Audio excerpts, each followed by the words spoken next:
এই যে দেখতে পাচ্ছ বন্ধুরা তোমরা, এই গাঁথনিটা হচ্ছে। আজকে দেখবো আমাদের মিস্ত্রিটা কেমন করে এই কাজটা গাঁথনিটা করছে। মিস্ত্রি একটু দেখতে পারি কেমন করে কাজ হচ্ছে।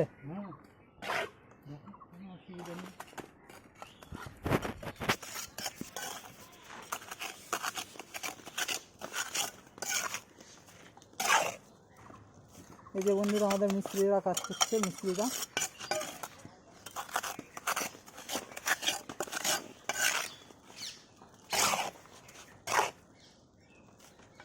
আচ্ছা মিস্ত্রিটা গাঁথনিটা কী করলে বেটার থাকে, মানে ভালো থাকে? সব সময় ঘষে বসাতে হবে ইটটা।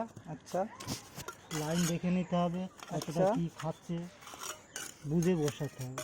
ডাইরেক্ট শুধু মশলা দিলাম আর বসালাম তাহলে ভালো হবে না। আচ্ছা,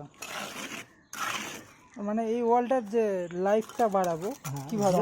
জয়েন্টটা ঠিক রাখতে হবে। আর গাঁথনি হওয়ার পরে প্লাস্টার করতে হবে। প্লাস্টার করলে লাস্টিংটা বেশি করবে। আচ্ছা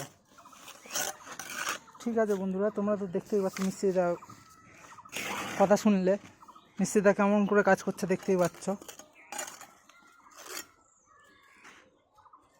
আচ্ছা আজকের জন্য এইটুকু।